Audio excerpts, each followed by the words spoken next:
If nobody was in here, I would still do this. Indeed. You know, the message doesn't stop being the message, and I don't stop being the messenger. I love this. It's actually very peaceful.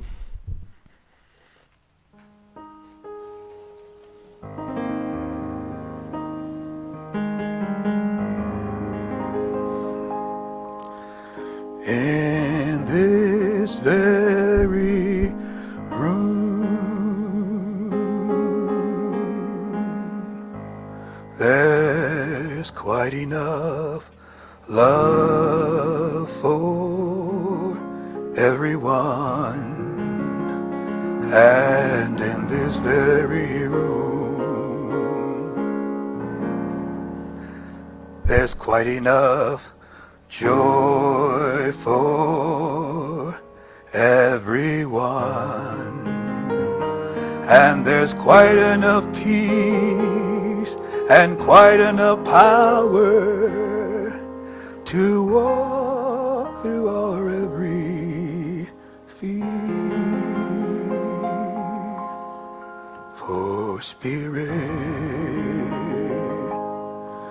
For spirit is in this very room, in this very room,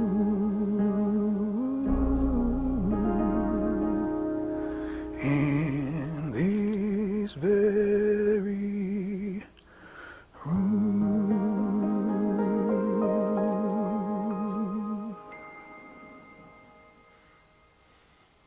How good it is to come together with beings of like heart, mind, spirit, and nature, and to know that once again, that there's one life, one mind, one power, one presence, that there's one eternal giving nature that lives and breathes and has its being in and through and as all of creation.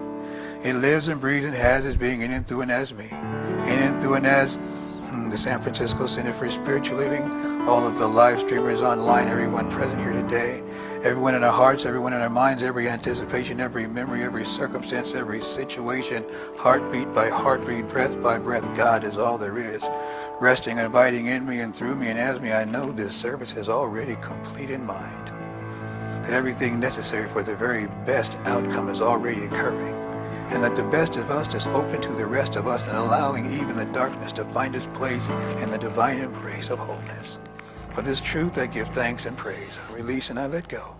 And so it is. So it is. And I say, It's a good piece for the Gay Pride Sunday.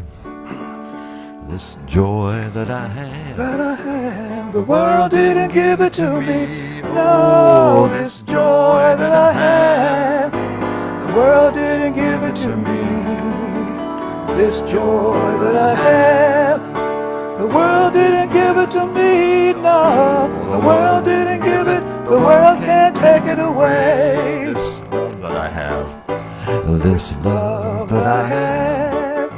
The world didn't give it to, the world didn't give it to me, this love that I have. The world didn't give it to me, this love that I have. The world didn't give it to me, no. The world didn't give it, the world can't take it away. This peace that I have, This peace that I have, the world didn't give it to me, no. This peace that I have, the world didn't give it to me. This peace that I have, the world didn't give it to me, no. The world didn't give it, the world can't take it away. one more time. The world Didn't give it, the world can't take it away. Yes, Right. indeed. Indeed.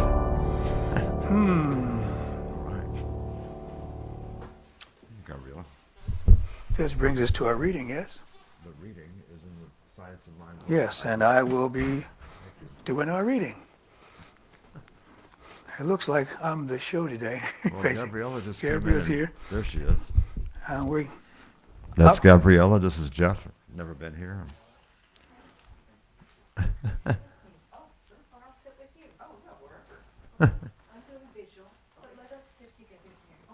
I have the order of service, so I'll follow that. So love awakens and transforms. The real power of love is to transform us. That's bell hooks. And Dr. Holmes says in The Science of Mind on page 43, love points the way and love makes the way possible.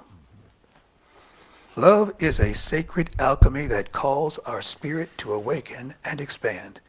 It is a living presence that stirs the depths of our being, inviting us to greater awareness and unconditional grace. True transformation, like spiritual love, does not occur overnight. It unfolds like a prayerful journey, a gradual release of the old self and an opening toward our highest, most luminous nature. Transformation through love begins within the sanctuary of our own heart, where spirit whispers truth and dissolves what no longer harmonizes with our sacred essence. As we soften resistance and expand our awareness, life begins to shift in subtle ways. Life begins to shift in subtle yet profound ways. Our thoughts become lighter, our hearts more attuned to peace, our joy more enduring. Love is the soil in which the soul's awakening grows, and every moment of surrender reveals deeper clarity and compassion. Today, I invite you to take time to release what no longer serves your soul, such as old patterns, fear-based thoughts, self-criticism, and limiting beliefs. Invite love to permeate every cell of your being, dissolving barriers with acceptance, grace, and compassion. With each breath, deepen your sense of connection to the divine and to life's creative flow. Let transformation be a gentle emergence, guided by love's wisdom rather than by force or striving. Remember, love is not asking us to become someone new. Love reveals who we already are, beloved, whole, and connected to the infinite. In every change we see spirit at work within, shaping every step toward coherence, peace, and life-affirming purpose. Our affirmation for the day: love transforms me each moment. I align more deep. Love transform me. Let's repeat after me. I'm getting a look, all right? Affirmation. Love transforms me. Love transforms me. Each moment. Each moment. I align more deeply with spirit.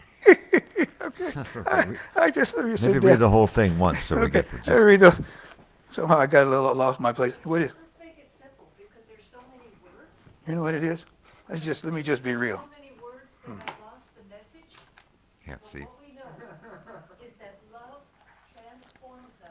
It's see. It is the truth of who we are, It's true.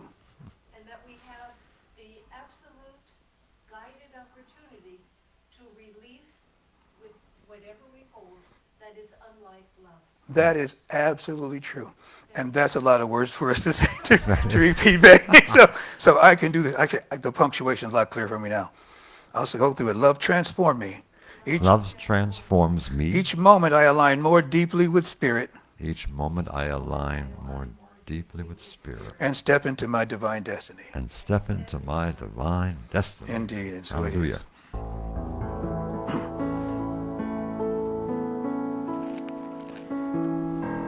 As would be another song about love.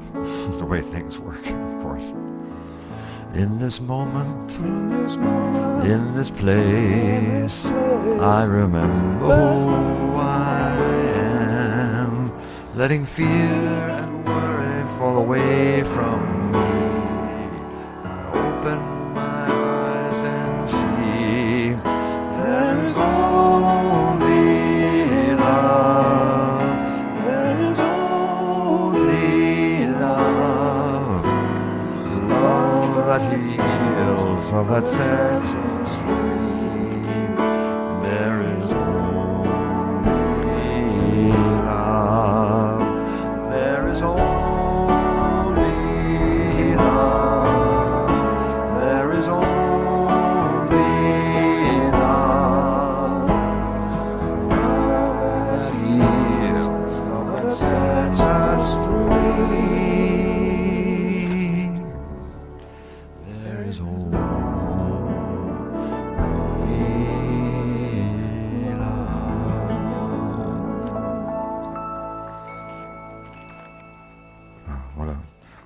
amazing affirmation. Indeed. Thank you, John. I'm going to please trouble here, Gabriella, I'm going to need some water. I just always get so dry. Water? I get it. Thank you, John. Somebody. I've tried to get some beforehand, but sorry, folks. What do you call it? A wardrobe malfunction. This is no apology necessary. Happy Pride Day. Yes? Yes? No? Okay. And it's just a blessing to be here. It's a blessing to be here any day. I missed being here last week. And so I'm trusting that Reverend Sandria was someone, typically people like her, so I haven't heard any other reports, but so I'm trusting that she was received well. I know we always treat our guest speakers well. And so we always begin with the affirmation, or at least, it might as well be as our weekly affirmation. And so please repeat after me. Never doubt that a small group of thoughtful and committed citizens can make a difference in the world. Indeed, that's all that ever has. That is a quote from Margaret Mead. And what I love about it is that each of us are citizens of the Most High indwelling and self-existent one. Each of us are citizens of citizen means to dwell within. And we dwell within a consciousness of oneness. We dwell within a consciousness of wholeness. We dwell as citizens of the planet Earth and whatever else agency we align ourselves with, but we're all citizens of something. And the citizenship requires a certain amount of advocacy. And so this month, our whole theme has been a higher, deeper love. Higher, deeper love. I had to play around with that and say, what does a higher, deeper love really look like? And our theme for the day is lift us up where we belong.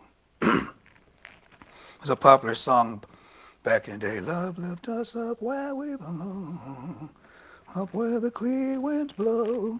Something about that, something far below. And we get this higher love, we get this idea that there's a higher plane of being, a higher place to be. I want to shift that activity. Because when I think about it, the higher love is really a deeper love. And the deeper love is a more inclusive and expanded love. And that deeper, inclusive, expanded love creates a vibrational frequency that feels higher, because we can feel more, see more, experience more as that same consciousness. So the higher love we seek, the song is about a higher love. We're asking something to happen outside of us. That song is saying, Lord, lift us up, as if there's an outside agency that can raise us to a higher frequency, a higher vibration, so we can have a better view. But we don't get a higher view because we've been lifted higher. We have a more expansive view because we've infused ourselves with more of all that is. And so now everything that is more of an aspect of who I am, and I can bear more witness to what actually is, not because I've gotten higher, and not even because I've gotten closer, but because I am more aware of the connection, or more aware of the essence that already is me. Are we on the same page so far? I can't help when I think about this. There was an old hymn. It was like, just a closer walk with thee, granted Jesus, if you please, daily walking close to thee. Let it be, dear Lord, let it be. This person is praying to just walk closer. That is the old adage, if you let Jesus fight your battles, you never get a scratch. And so this person said, just let me be close to Jesus, because Jesus represents Lord, represents divine connection, represents heaven's gate, which is where we're going to the kingdom of heaven. And so realizing that I'm not concerned about what's happening in this world as much as I'm concerned about being closer to the divine source, closer to God, and knowing that everything I need can be revealed from that place. So that's what we're talking about today. We're talking about going deeper into our own awareness so that we can be more of our true self. Yeah, that's what it's about. I agree with that. So there's a question that I like to ask, and I ask this a lot, and it's been known to get on people's nerves. because my first greeting is abundant blessings. And because I wish abundant blessings to everyone. But then more specifically, I ask the question, how are you treating the world today? And I ask the question, how are you treating the world today? Because the way you're treating the world, it's a reciprocal universe. This has been established. And so that means the universe, the world is responding to us. Most of us still believe that everything is happening outside of ourselves, is happening to us. But when we ascribe to a philosophy of oneness, wholeness, and allness, we recognize that, I love the quote by Brother Ishmael Tete, African mystic, a good friend of mine. He says, just as, I say this so much, everybody should know this quote by now. Just as the wave exists by the collective power of the entire ocean, I exist by the collective power of the entire universe. Is that too much for people to say? Do I need to go slow? Can you say it better? Just as the wave exists by the collective power of the entire ocean. Can you say it back? Just as the wave exists by the collective power of the entire ocean, I exist by the collective power of the entire universe. This is not speculation. This is not religion. This is not some kind of spirituality foo-foo here. The universe had to come into being for me to exist. Yes? So therefore, the universe is here. And therefore, I'm here only because the universe is here. It's only the collective power of the universe that create me, where I am right here and right now. Everything that's happened up until now happened so that I could stand here and say what I'm saying. Is that accurate? Yes. Well, if that's the truth about me, it's the truth about each of us, yes? And that basically means the universe did everything it could to get us here, to be here now, in this space, in this time, doing the things that we're doing in the presence of what's going on right now. We are ordained for this moment. This is your birthright. You are not here by accident. Even if you consider yourself an accidental pregnancy and an accidental birth, like many of us are, it wasn't an accident. It wasn't an accident because not all, quote unquote, interactions result in a birth. It does require a divine spark. It does require something special to happen for you to be born, for each of us to be born. And here's the thing, it just came to me. I was talking to my Lyft driver. It's like, we all here for the same reason. This is something nobody can deny, which nobody can deny.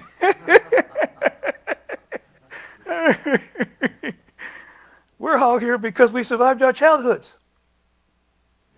Is that true? I like to have these empirical truths that nobody can refute.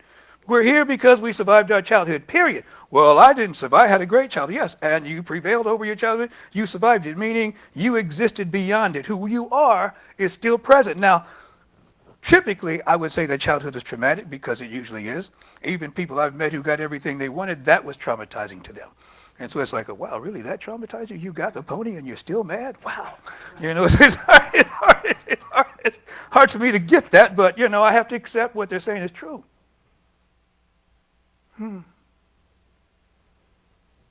God is all there is. How are you treating the world today? Terry, thank you. It's simple but not easy. It's not just how do you feel about the world, what do you believe about the world, what are your opinions about what's wrong with the world, but how are you treating the world today? Because the world is not out there. The world is the person sitting next to you. The world is the person you live with. The world is the neighbor you wave at or ignore. The world is the cashier, the driver, the child, the elder, the stranger. The world is your body. The world is your mind. The world is your unfinished places.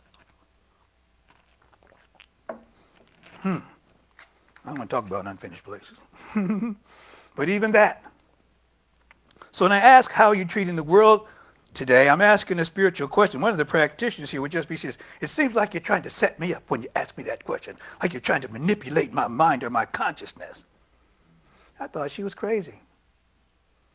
But in retrospect, she was right. Because I'm drawing attention back to the realization that there's a reciprocal universe and it all begins with me. It is done unto us as we believe. We don't want to hear about that when things aren't going our way. But responsibility means I have the ability to respond. Responsibility doesn't mean it's your fault that it turned out this way. Responsibility means I can respond differently and change the circumstances. I can respond at all. I'm not, even if I just quiver in fear, that is a response. Yes? I'm asking, how are you treating life? How are you treating the presence of God, expressing as creation? How are you treating the field of your own becoming? Because a higher, deeper love is not proven by what we say about love. Nope, nope, nope, nope, nope. A higher, deeper love is revealed by how we treat the world. So when I say higher, deeper love, what am I really talking about? Am I talking about being nicer? Smiling more? Pretending that everything is fine? Burying my head in the sand and just saying, God is all there is, God is all there is, God is all there is, which can be effective to a certain point, But as what's that, Kevin Hart say it with your chest. Say it like you mean it. Say it with some conviction. Say it like you know it. Deeper love is not performance. It's not pretending. It's not spiritual decoration. It's not a slogan on top of an unchanged life. A higher, deeper love is a closer walk with God. And if we're asking for a higher, deeper love, man, I can't believe this. One of the best stories I heard about this was Peggy Bassett. And thank you for helping me to remember this name. It just came to me. Y'all know how I have them with names. And it just flowed effortlessly. Peggy Bassett, Dr. Peggy Bassett, that is. She was the president of our organization when I came into it. And she was confined to a wheelchair. I might have to put this story in. Because I have another story in there, but this is a completely different, opposite story about this same condition. So, and it would balance it out more, because I've been looking at that thinking maybe people think I'm talking about folks in wheelchairs, and I'm not. So this would help balance that out, because she's confined to a wheelchair, and she doesn't even have the motorized wheelchair, which, you've got the gearbox and you look kind of, Her husband is pushing her everywhere she goes. Now, she's the president of our organization. And we believe that thoughts are things and consciousness is cause and all these things. And so oftentimes there's this idea that, if you're sick or you have a condition, that somehow your consciousness is off. There's something wrong with your consciousness. This is a misnomer, and many people fell victim to this idea. I don't see it as much as I did back in the 80s, but it was prevalent back then. Peggy Bassett might be the reason why it changed, because we were at convention one day. I'm at the table with my own minister, too, who was kind of ruffled by what she said. And she got pushed up to the lectern, and she's giving her talk, and she says, I want you all to stop praying for me to get better. There was a collective gasp. All the oxygen got sucked out.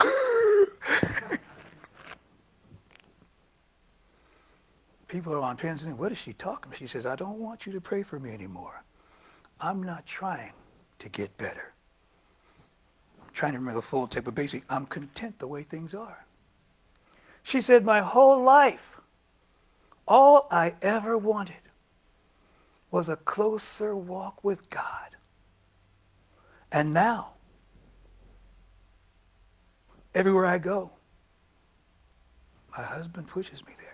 I can't do anything for myself. I have to depend on God to set it up that someone comes and helps me to do everything that I do. He takes me everywhere. He dresses me. He feeds me. He bathes me. Everything I need, he is doing for me, and I have to trust that he's doing it for me. I have to trust God that he's going to keep doing it for me. I have the closest walk I have ever had, and I don't want you to pray for me because I'm not trying to get better. There was dissension among the ranks. Some people thought, well, she's just saying that because she's given up. They just can't wrap their minds around it. I'm a neophyte, okay? I'm sitting here, I'm like, I got my popcorn. I'm like, this is fascinating. This is like the first convention I've ever been. This is blowing my mind. I said, oh, wow, I'm into something right now. This lady's saying, don't pray for me anymore. I'm happy with my condition. My condition serves me. Are you feeling me on this?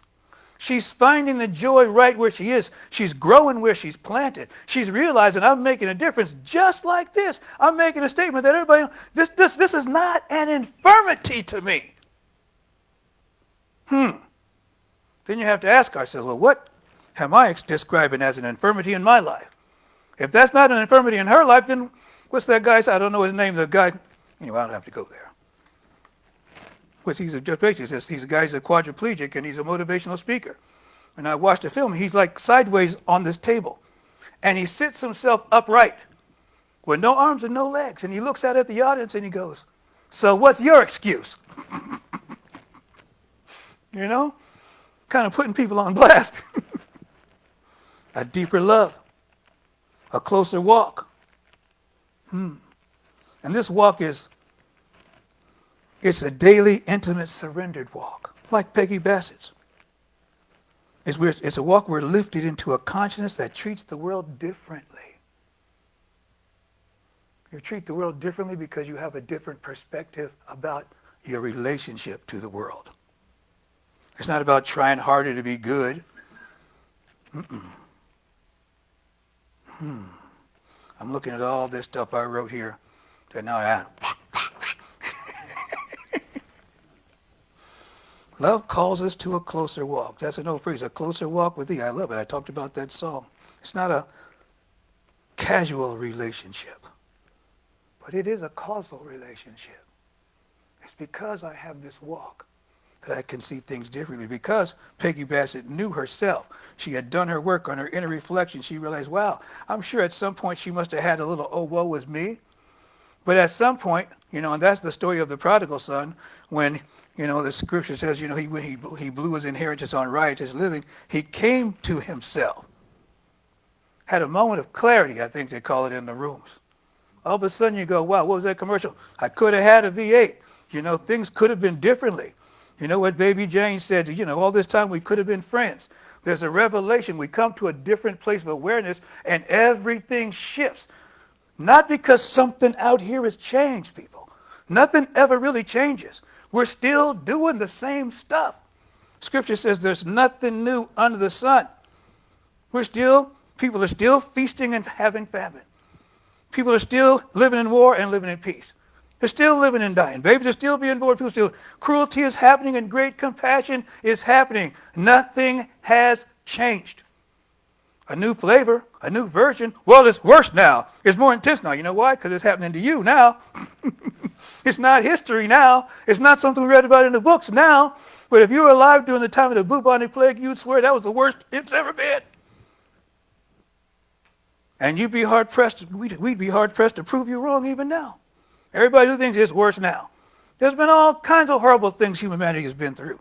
And we got through it. You know why? Because there's a resiliency to the human spirit. And for everybody who's going, oh God, ain't it awful? There's some people who realize something beautiful and something wonderful is happening in my life. And it's the presence of the divine. And let me stay focused on that. And that consciousness keeps us all buoyant in a frequency of unconditional love. And if we want to have a closer walk, we want to have a deeper love. If we want to be inclusive, and this being Pride Day, and Pride is about being inclusive of everyone, then that means each of us is opening our heart to the stranger, to the person who's different, to something that's different, and oftentimes something that might be frightening to us. Yes? Now, I know I'm in the Bay Area, so, we're very progressive around here, and we like to consider ourselves advanced thinkers, and, I understand. I was raised with the same thing, but the same prejudice and hostility that we believe we're above, we're not so unaccepting if someone is an ultra-conservative or a racist or a misogynist. Because everybody's got a box, and we've all got our little place of condemnation, but a closer walk, a deeper walk is not condemning. A deeper walk recognizes that the same God that governs the entire universe, that rests and abides in, through, and as me, is operating in, through, and as everybody else. It doesn't mean I have to like it, doesn't mean I have to agree with it, but I have to know the truth when I see it. And if I expect the universe to continue to support me, and I continue to have this deeper walk, the deeper walk means I can see the depth of God in this thing I hate, in this thing that frightens me, in this thing that I abhor, in my worst nightmare. I have to know God there present. Yes? What's coming up for us right now? Anybody? What's that? Oh, yeah. Yeah. Yeah, well, just make it personal. See, you know, Doc's hungry. This among stuff is Dr. Jeff. Well, the first in the response is why? Why is it this way, right? And one of my teachers always said, never ask why. It's not very, sometimes it's not a very useful question to ask, right?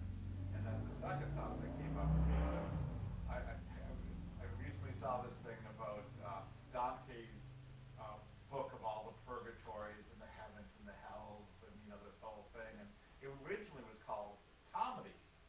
And then he added the word divine to it, and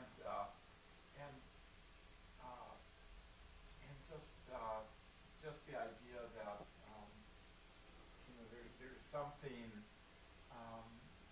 joyous, even and beautiful, even with the extremity of this human experience. There is something joyous and beautiful in the extremity of the human experience is one of the things that Dr. Jeff came up with. And he talked about the why. Why is this happening and why me? And I always love that question. First of all, pardon me, it's been my experience. If you ask why, then you get to, it's like an invitation to have the experience so you can fully understand why. And oftentimes, because I find myself going through something and I thought, oh, this is why that blah, blah, blah. You did ask the question why. I don't want to know why anymore because I don't want to have to go through the experience of finding out why. Because that's why. Well, you want to know the answer? Well, solve. You get the equation. You get to solve it with your life. It doesn't like you get the epiphany. And sometimes we do. Yes, Linda. The question why, we had a magnificent teacher, Robert Stevens and John Ray, they both always said, you can ask who, what, when, where, but never ask why. Indeed. And I have the ultimate answer to every why. It always works. It's always true. You never have to wonder. You'll pass every why test with this answer. You know what that is? I've said it before. Because. Every child knows the answer. Why? Because. Because what? Because. Because. And it works because if you separate it, because. Be the cause of the solution. Be the cause of what's going on. Operate from a situation, from a circumstance of cause. And when we be cause, then we overcome the effect. Are you with me so far? So the why is because we've been invited to be the cause. How about that? We're invited to know the truth. We're invited to go to a higher or a deeper understanding of that thing. That's why it's here. It's here for us to overcome it, for us to infuse it into our lives and use it as fuel. My blessed mother, God bless her, Reverend, she had something she used to tell me when I was a little boy. She had a lot of wisdom, I'll be honest, I kind of have some bias against my mom because she wasn't really educated. Okay, she got her high school diploma the same year I did, which kind of got on my nerves. Like I couldn't even have my own graduation to myself, But so I'm just saying because I consider myself smart, and I'm looking at her like, she's not the brightest bulb on the tree. That's my own bias. I'm just admitting some stuff I had to work through. Because what I know is she gave me some wisdom that was just too deep for words. And one of them was the only difference between a stepping stone and a stumbling block is how you go over the top. What did I say?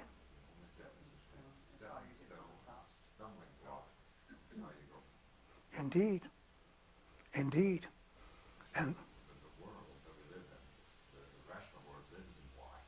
yes. We're trying to figure out why this, so we're still conditioned, and we never get the answer because it's not. It's a very, what's that, left brain idea? The intellect believes it should be able to understand everything and organize everything and be in charge of everything. And that's the fallacy that puts us in this mythic individualism where, it's us against the cosmos. But the more indigenous cultures will reveal that we are one with the earth in which we live. What's the natives say? We didn't create the web of life. We're one strand within the web of life. And what's that? I don't know what the god Indra created the world with this great net, and every jewel is one aspect of the universe in this great netting of Indra. And we're all divinely connected, or all divinely one in the deeper walk. The higher love is a more inclusive awareness of our relationship with the whole. And that's what this is about. We're talking about increasing our relationship with the whole. Closer awareness of the source. Because when we're not connected to the source, we run out of patience, we run out of compassion, we run out of kindness, we run out of grace. We're tired of it. I mean, I'm not going to lie, sometimes I literally say, could I just be right one time, please? Could somebody just be wrong once in a while? I'm tired of all this metaphysical gobbledygook. You know, God is all there is. I'm one with God. It's like I always have to defer back to consciousness, always defer back to the law. And I know that's the smart money thing to do. I know that's how I grow. I know that's what benefits the world. But there's that little boy inside me who still wants to be right, who still wants a confirmation of his own grandiosity and wants the world to bow down. And whenever I see him rearing his head, I just run back into the consciousness of the one. Because you know what? I've done enough damage from that perspective. I've lost my way. I've been lost in the woods too many times. At some point, we just stop fighting. And we comply. We do like Cool Hand Luke in the movie, Cool Hand Luke, Paul Newman in the movie Cool Hand Luke. I got my mind right, boss. I ain't going to backsass you no more. I'm not running off no more. I think it's a St. Francis story. There's a story of him walking along the beach. No. Yes. And he sees this boy throwing a cup into the water. No? He sees a boy taking a scoop from the cup. You know the story, Jeff? Oh, that's starfish. No, this is different. That's a story with this starfish. This one is a cup. And he brings the cup and he pours it and he keeps filling this cup. And St. Francis, what are you doing? He says, I'm trying to fit the ocean into my cup. And he's startled by that. He says, well, you can't put the entire ocean in that little cup you have. And the child looked at him and says, isn't that what you're trying to do with your religion? Put God into your religion and contain all of God in your religion? And then St. Francis has the epiphany, and I guess they say the child throws the cup into the water and disappears, and so I would never ask, is the story true? Did you learn something from the story? Because stories are emblematic of an awareness, of a teaching, of a state of mind, of a consciousness. And if it's something resonates within you, that means the story found its mark. And you lose that mark by the intellect searching for the veracity of whether it's true or the truth or not.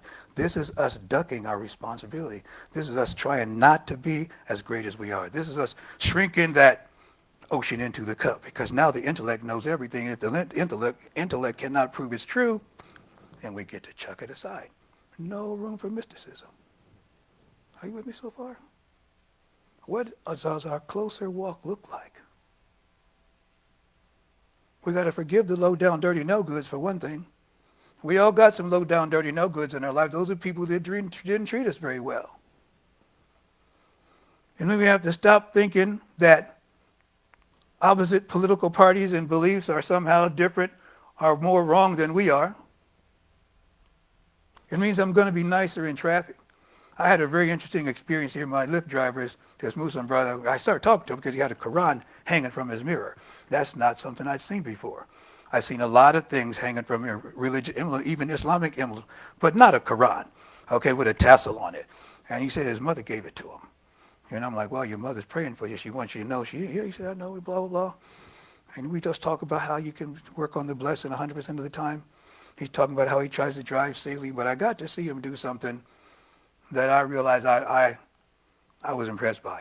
We're in the fast lane, and we're getting here as fast as we can. And somebody, I saw him get out of the lane and then get back in. He said, that guy was tailgating me. He must be doing 90. He says, I didn't want him behind me, because if something were to happen and I were to hit my brakes, then we have a pileup and blah, blah, blah, blah, blah. And I'm thinking to myself, how many times have I had somebody behind me and I'm already speeding in the fast lane, and dude, if you need to go faster than this, you need to go around me, because I'm not going any faster. It didn't really occur to me, wow, I can get over and just let him go by. Just let him go by. I gotta tell you, it just regulated me to a deeper place. Do you understand what I'm saying here? because I'm recognizing this is God driving this car right now. God is teaching me you can go deeper. We always have an opportunity to go deeper. Everything in your life is an opportunity to go deeper because everything in our lives is an opportunity to see God in unfamiliar places, unfamiliar faces. It's a great analogy because it's like, am I always going to have to fight? Or can I be within the moment and let things take its course? That's what I get. That's a great story. It was, I mean, I was like, wow, something as simple as this. But the divine is operating everywhere. Ricky Burns had, can you see it? It's everywhere. Can you feel it? It's everywhere. And I know that the power and the glory and the love of all is everywhere. It is everywhere. It's everything. I love this stuff, man. My cup runneth over. Michael Beckwith talked about it in his book, Living from the Overflow, that you stay so deeply committed in consciousness in your meditation and prayer that your cup is full. That's a basic Christian tenet about that your cup gets filled and running over. My cup is full. I already heard that. My cup is full and running over. Well, it's full of the unconditional love of God, and love is unconditional, or it's not really love at all. Dr. Holmes says that love is the self-givingness of the Spirit to its creation. That Spirit, God is giving of itself, that we're only here because God took from God's self and made us itself. And scientists will tell us that everything that exists was once the core of a star. And that we still hold properties of a star. We still have metal in us. We still emanate light. We still emanate heat. Properties of a star. That we're literally stardust.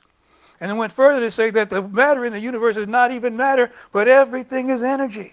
Everything is energy. Now, religious people say everything is spirit, everything is God. Science says everything is energy. Energy, spirit, both of them invisible, both of them at work, both of them doing stuff. Boom! Maybe they're not that different. If there's an epiphany in people, there's an awakening. It's like the light goes on, there's something snaps within them. There's a current running through our body right now. We generate electrical current. We're still trying to find differences because that's what the intellect does. The intellect breaks everything down into smaller pieces so it can understand it. That's not bad. That's a reasoning process. But there's an intuitive process that doesn't need to know why. It just knows. We call it our gut instinct. That's what the people in law enforcement and firefighters and soldiers whose lives are on the lines, they talk about the gut. We call it women's intuition because, men, we're supposed to be so logical. That's we created this little lane for ourselves that separates us from our most greatest power.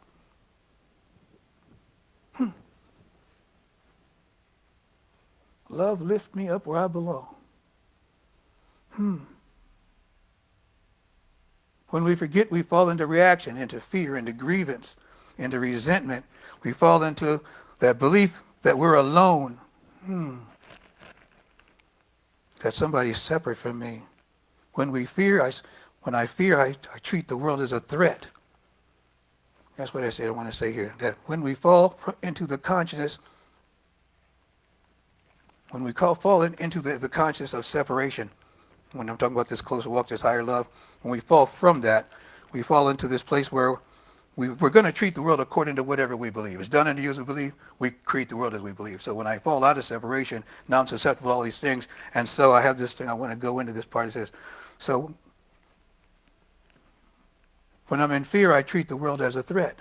When I'm in resentment, I treat the world as an offender. When I'm in scarcity, I treat the world as competition. When I'm in shame, I treat the world as a judge. When I'm in ego, I treat the world as something to control. But love lifts the consciousness. It doesn't always have to change something out there. It changes the part of me of where and how I meet the circumstance. When you change the way you look at things, the things you look at begin to change. The traffic might still be traffic, but I'm not the same driver. That happened today. The conversation might still be different, but be difficult, but I'm not the same listener. The person may still disagree with me, but I'm not the same presence in the room. The world may still have pain, injustice, confusion, and complexity, but I am not meeting it from the same level of consciousness. Einstein says a problem cannot be solved at the level it was created. You have to go above that. Even singing. there's something that says, there's a couple of things this reminds me of in the moment. When we sing to hit a high note, you don't reach for it. You come down to it.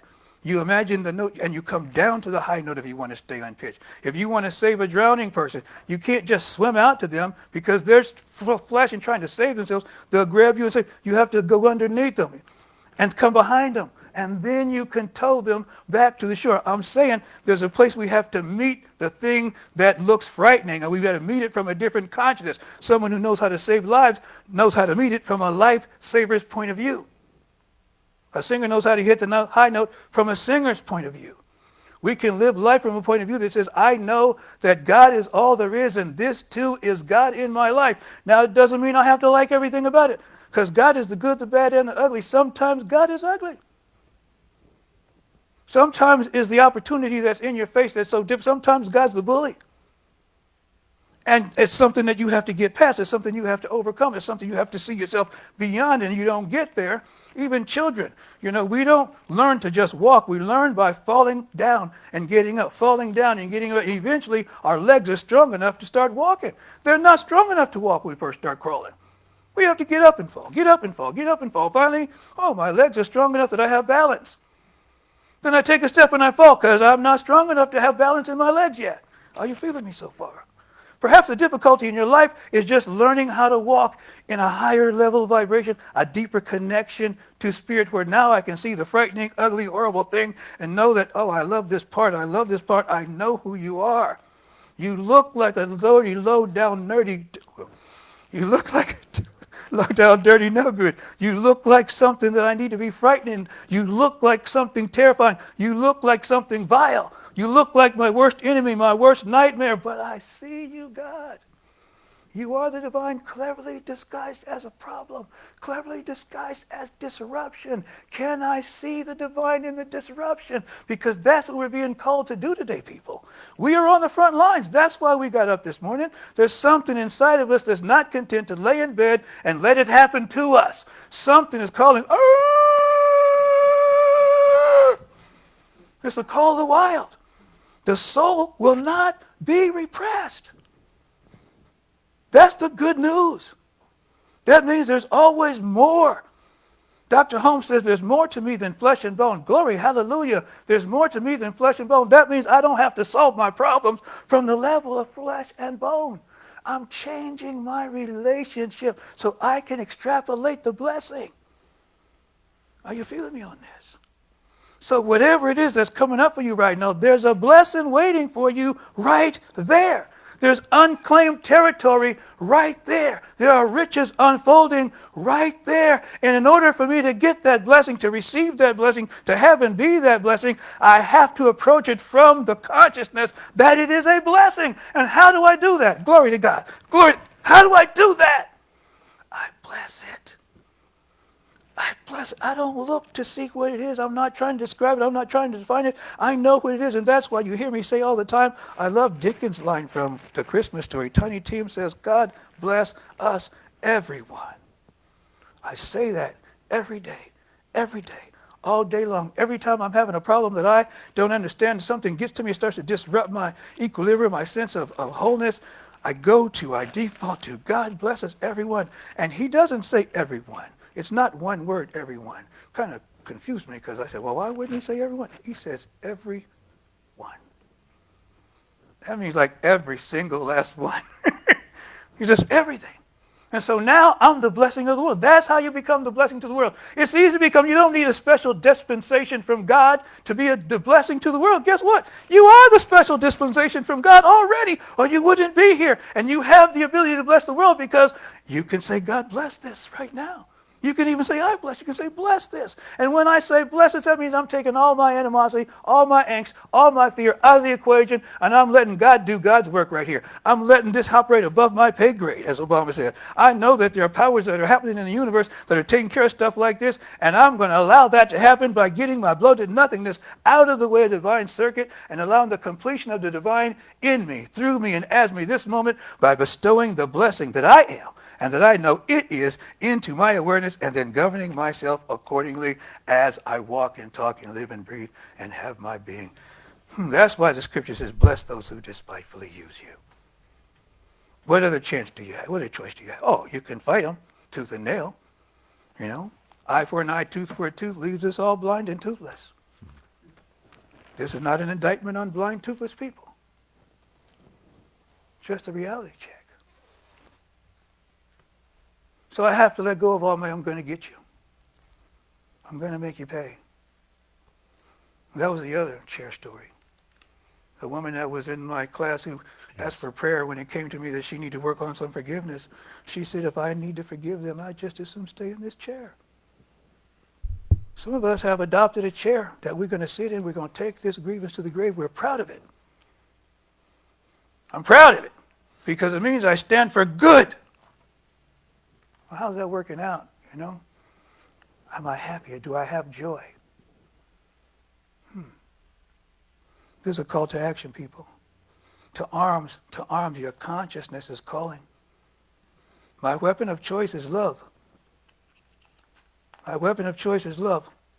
I choose to love the world into submission. Not that I expect the world to submit. This is coming to me right now. I realize I say this all the time. And I did mean that I'm going to love it into submission. I did mean that I'm just going to choke it with love. Just telling it myself here. But it's coming to me like, no. I'm loving the world into submission because I am submitting to love as the only condition that exists. And so I'm loving myself into submission so that I can learn to be at peace with the world on the world's terms by operating in the world, but not of the world. Is this making sense what I'm saying here? So today, your higher self, your deeper self, your self as one is calling for you to experience the deeper love and be the deeper presence and be the blessing for all life kind and enjoy the blessing of your life. Thank you very much. Thank you. That new lavalier is screaming. Full sound. I had to turn it down. Thank you. We got some new mics, so it's really working well. Man. I'm just caught up in, I brought up Christian theology. Yeah. So the music never leaves. We're always layering who we are based on what happened before. And that's the beautiful thing about the stepping stone, the stumbling block. You don't see it as an obstacle. You stand upon it, and this is a new foundation. It contains everything that's ever happened to me. I'm stronger because it happened to me. You break a bone, the bone heals stronger. You know, that's just the way it works. That's like how about coherence. And I'm remembering Francione, who's a predecessor to me here, her favorite hymn. And one of my favorites is, I come to the garden alone while the dew is still on the roses, and the melody that he gave to me within my heart discloses. And he walks with me and he talks with me and he tells me I am his own, and the joy we share as we tarry there none other has ever known. It's a very intimate song about walking in a peaceful garden and meeting the Spirit of God there. And that's exactly what happens when we slow down and regulate our breathing and allow the stillness to take root as our being. This brings us into our time of sharing, which is another opportunity to practice another practice or another spiritual principle, which is the law of circulation. And I'm grateful for all the gifts and the tithes that that is shared here. Let me say that first. Everything is used to extend this message throughout the world. We are a global organization. We're around the world teaching people, revealing the light, revealing the truth that God is, I am, and all is well. And we believe that this is the balm that the world needs, and that we are the consciousness that applies it. And that we're not the only tradition doing that, but we are one of the traditions that do, and we're grateful to do it, so your tithes are appreciated. It's also used to augment and beautify this particular center, to keep it going. This is a meeting place for a variety of beings, different practices. Come here. We have 12-step comes here. We've got a different meditation group here. At one point, we were hosting a seniors program during the week where they could come and be fed and have activities. So this is a community center. It's a spiritual center. And so your tithes and your offering help to support this. We're grateful for that. And we have a prosperity affirmation that I'm going to ask you to repeat after me.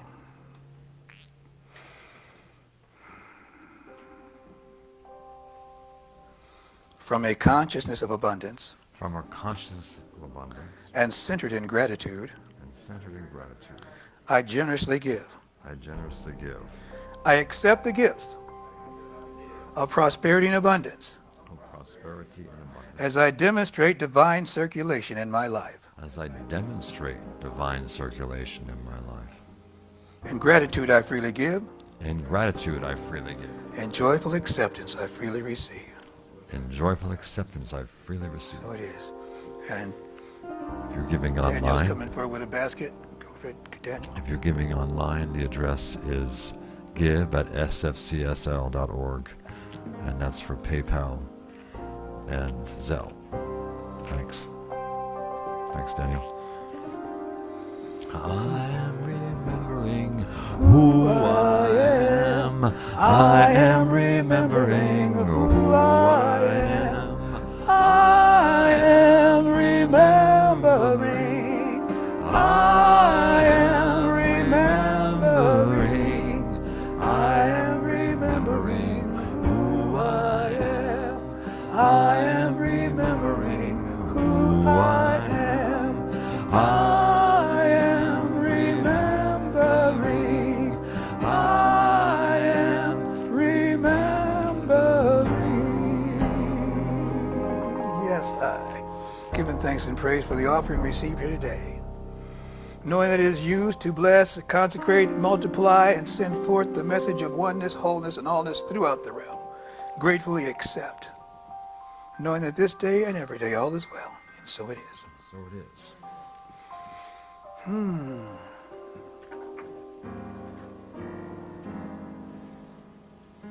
I find myself in a unique position. The practitioners that typically do platform and reading are not available today. Gabriella holds vigil so consistently and wonderfully, and that just anchors the spot, anchors the message and everything we do, and I'm grateful for that.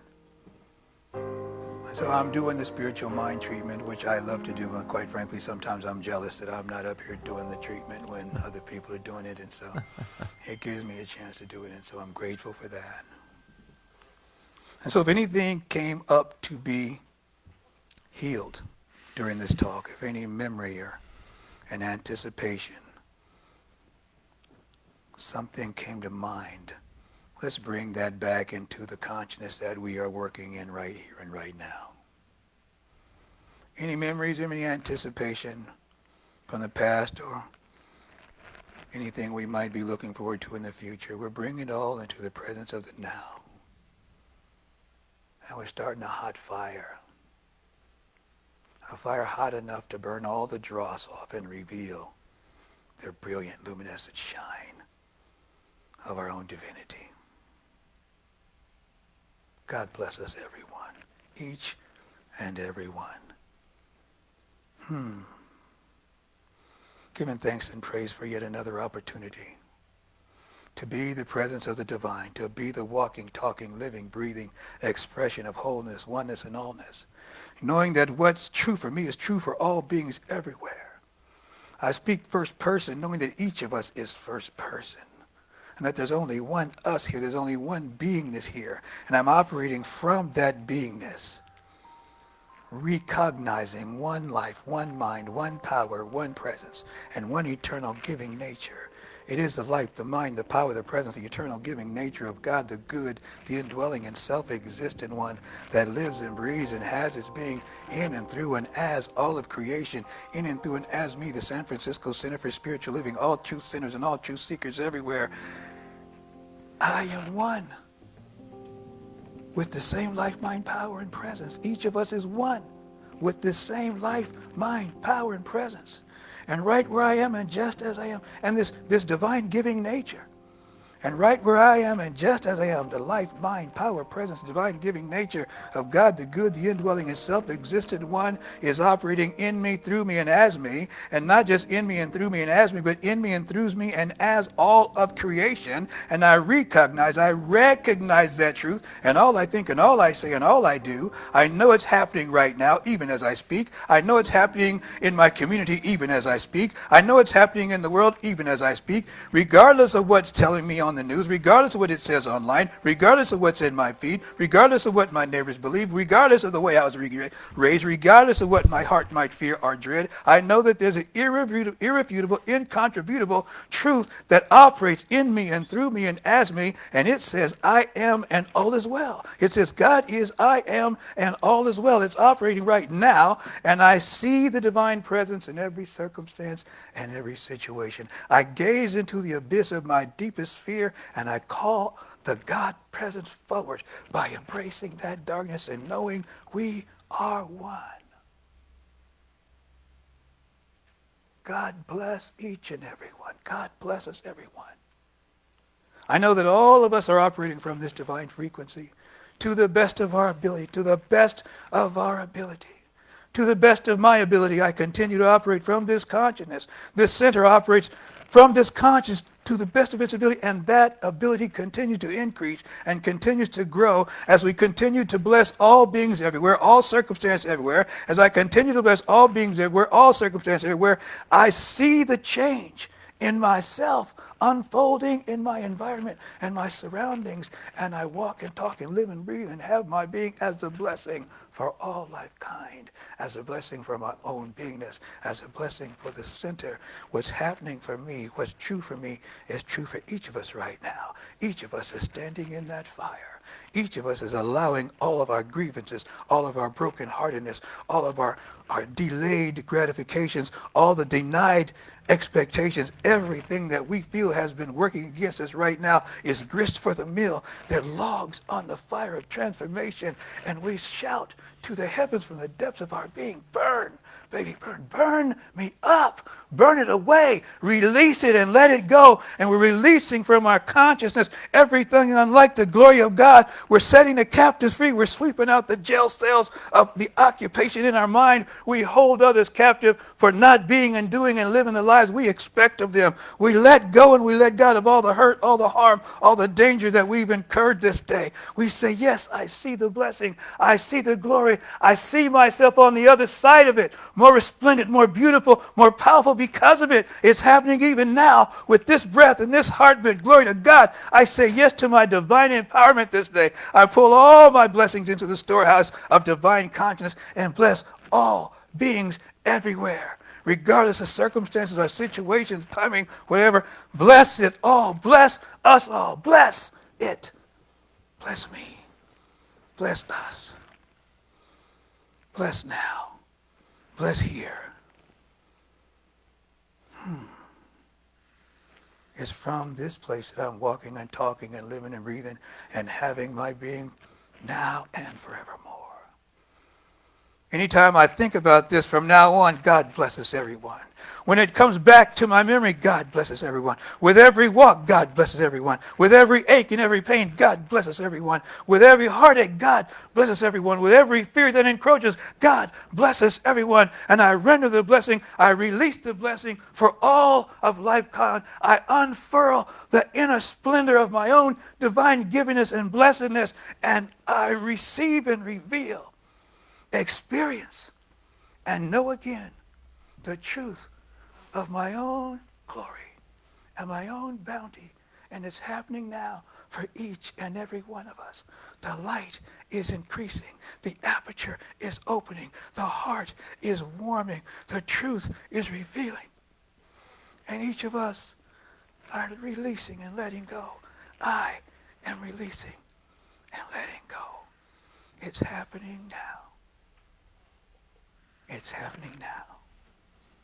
And for this, I'm grateful. I release and I let go, knowing that it's so.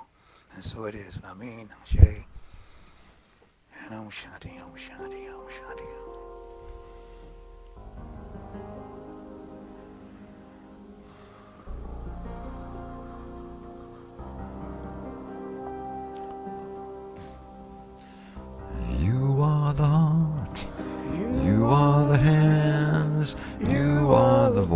voice of spirit on earth, and all you are, and all you do is a blessing to the world. You are the heart, you are the hands, you are the voice of spirit on earth, and all you are, and all you do is a blessing to the world. We are the heart, we are the hands, we are the voice of spirit on earth, and all we are, and all we do is a blessing to the world. I am the heart, I am the hands, I am the voice of spirit on earth, and all I am and all I do is a blessing to the world. And all you are and all you do is a blessing to the world. Thank you. It's funny, we talk about oneness, all those words mean the same thing. I, you, and we. There's no difference, really. They're just fun to sing. Yeah. They are. They're just tenses. Not tenses, but I mean, persons. spiritually, they mean the same thing. Yeah. They do. So, now we have announcements. Announcements, indeed. Next week is Fellowship Sunday, July 5th. Wow. I don't know who. I think someone's planned for the kitchen. I'm not sure who it is, but Pierre Angeli is going to Portland, right? So that's a whole nother. But she'll be back next week, I think, right? Yes, she will be. Today, Daniel, are you planning your group today? Yeah. Core conversations shortly after servicing today. We'll be talking about core Christmas stuff. Okay, that's not cool. Our individually our walks and what we learned today and other Yeah. Okay, Jeff, you want? Linda and I will be gone for most of July. Oh. We'll miss you guys and keep you in our hearts. But the garden is going to need watering. Oh, yes. And the front and the back as well. So if you see those little plants shriveling up and calling for help, there's a bucket of water, and please take care of the plants. Okay. Once a week would be wonderful. So that they don't come back. We don't come back and see dead. When do you leave? July 4th. Oh, Next week. all right. Okay. So you're going to be here this week doing? We can talk later, but you know. We'll give them a good watering today. Yeah. Not to get, I think they'll be about a month. Yeah, they're succulents, and they're drought resistant, but they Yeah. still They die. get thirsty. So I don't know what else. I think that might be it. That might be all for now. Yeah.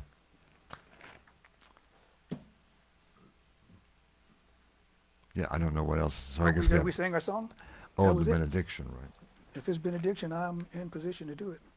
Yes, Okay. I think so. I guess I'm just hungry for new music. I'm having. Oh, you want to do some more? Well, I was going to just sing the closing song, but Okay, we can end on time, yeah, or even a little early. It's all right. get something to eat before Daniel's thing. Yeah, It's absolutely. only Try fair. it something different for a change. That's true. Indeed, absolutely. So I'm just giving thanks and praise for the service that's happened here for each and every one who's gathered. For our new member, Jeff, we see you. We love you. We know who you are, and we thank God for you. Please know that. You're welcome here anytime. This is the San Francisco Center for Spiritual Living. I like to call it the lovingest place on the planet, not because it's more loving than any other place, but that the consciousness of love rests and abides here for sure. And something I want to say as part of the announcement, because this came to me during my talk at East Bay Church. I'm starting to use pronouns now because I want to be more inclusive. And I want people to know that they're safe around me. And my pronouns are he, him, and they. Mm-hmm. And quite frankly, I actually feel a bit liberated by being able to say that. Because it releases me from the narrow confines of a box that I've been trying to be in for my entire life. Those are yours, you said? Those are my pronouns. Yeah, I'm not sharing anybody else's. Just want to make sure. Yeah, it doesn't work that way, though. So, Okay, thank you. So as we leave here today, we leave here divinely empowered and divinely inspired by the truth that rests and abides in and through and as all of creation. We allow that truth to operate in us and through us and as us as an animating principle of all being, and animates all we think and all we say and all we do. It walks when we walk, it talks when we talk, it acts as we act, it moves as we move, it sits as we sit, it is as we are. And we're grateful for this ibness and the beingness that operates in us and through us and as us, and so confident and so resonant and so fulfilled are we in this truth that we say with absolute certainty and confidence, please repeat after me, the light of God surrounds me. The light of God surrounds me. The love of God enfolds me. The love of God enfolds me. The power of God protects and watches over me. The power of God protects and watches over me. The wisdom of God guides and directs me. The wisdom of God guides and directs The me. substance of God supplies, supports, and sustains me. The substance of God supplies, supports, and sustains me. Wherever I am, am. wherever I go, Wherever I go. whatever I think, whatever I do, whatever I say, Whatever I think, whatever I do, whatever I say, God is. God is. And all is well. All is well. And so it is. So it is. Let's gather in a circle, and small circle, I guess, and sing, Say I am more. the place where God shows up. Indeed.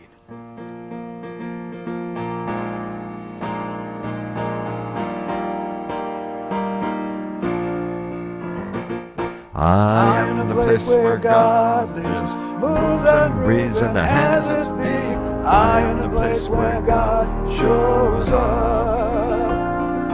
I am the place where God lives, moves and breathes, and has his being. I am the place where God shows up. And we are the place. We are the place where God lives, moves and breathes, and has his being. We are the place where God shows up. And you are the place. You are the place where God lives, moves and breathes, And has his being. You are the place where God shows up. I am the place. I am the place where God lives, moves and breathes, and has his being. I am the place where God shows up. Beautiful. Indeed. Thank you, one and all. God bless us, everyone. I like your little Don Johnson going for you. It looks good on you. Yeah. I've been thinking, I think if I keep going by winter, it's really going to be. Basically, my mom wants me. She likes. She talks about my dad. One thing I like about William, he shaved twice a day, whether he needed it.